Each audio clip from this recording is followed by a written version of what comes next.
یہ ہم گئے تھے یو کے 99 میں یا 2000 میں، تو پہلا اتفاق تھا وہاں جانے کا. تو ایک شخص کو کسی دوست نے دعوت دی، وہ اب بھی تشریف لاتے ہیں. آپ کو پتہ ہے بات اس لیے ہو رہی ہے کہ سیکھ ہم کس طرح سیکھ سکتے ہیں، کس طرح ہم اپنے اندر تبدیلی لا سکتے ہیں، کس طرح ہم بہتر ہو سکتے ہیں. تو دوست اس نے ایک اپنے برادری کے بڑے بندے کو دعوت دی، چودھری جن کو بولتے ہیں پنجاب میں. خاصا اثر رسوخ تھا اور کسی سیاسی جماعت سے، جو مذہبی سیاسی جماعت، اس سے بھی وابستہ تھا غالباً. تو اس نے کہا کہ بھائی بڑے یہاں پر لوگ آتے ہیں اور آتے بھی ہیں، یو کے جائیں، پیروں کی، مولویوں کی، عالموں کی کمی نہیں، ایک سے بڑھ کر ایک. یعنی کہ پاکستان کی جو کریم ہے، پیروں کی، مولویوں کی، عالموں کی، سب وہاں پہنچی ہوئی ہوتی ہے. اور ماشاءاللہ وہ ایسے محفلیں، مسجدیں، ساری چیزیں ہو رہی ہوتی ہیں. وہاں تو یہ عالم ہے کہ مسجد میں کھڑے ہو کر گفتگو اور تقریر شروع کی جائے تو مجھے وہ واقعہ یاد آتا ہے اکثر و بیشتر میں جو آپ کے سامنے رکھتا ہوں. وہ میرے لیے نصیحت ہے کہ بڑھیا کی کھیت میں اونٹ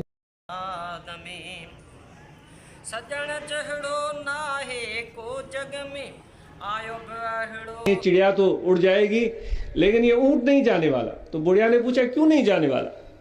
اس نے اس لیے یہ اونٹ نہیں جانے والا ہے سجن جہڑو ناہے کو جگ میں آیو بن اہڑو ہوں دو اگ میں نبوی ملے پیو پیار اللہ آباد میں دیدار متھا ہوں دیدار اللہ آباد میں مجھا سجن یار اللہ آباد میں. کہنے کا مقصد یہ کہ اتنے لوگ وہاں پہنچے ہوئے ہوتے ہیں.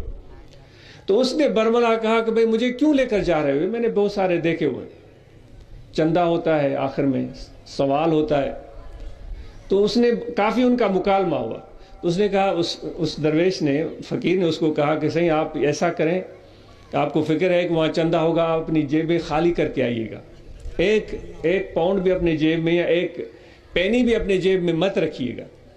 اس نے کہا بڑی عجیب بات ہے. وہ آ گیا. جب وہ آ گیا تو وہاں محفل میں بیٹھا، وہ قاری بھی ہے، پڑھاتا بھی ہے، پڑھتا بھی ہے، سمجھدار بھی ہے، آتا بھی ہے. وہ خود بھی آپ کے سامنے شاید یہ بات بیان کرنے پر آمادہ ہو جائے. آج اس کا عالم یہ ہے جب بھی جاتے ہیں تو اس کے آنسو نہیں تھمتے. یہ 1 سال کی بات نہیں، 2 سال کی نہیں، 10 سال ہو گئے ہیں. وہ بیٹھتا ہے تو اس پر گریے کا عالم ہوتا ہے. تو اس کی ابتدا جس فقیر نے کی تھی، جو اس کو لے کر آیا تھا، آفرین ہو اس شخص کو، کس طرح اس کو تیار کر کے وہ محفل میں لے آیا تھا اور کس طرح اس کی ذہن سازی اس نے کی تھی. آفرین ہو.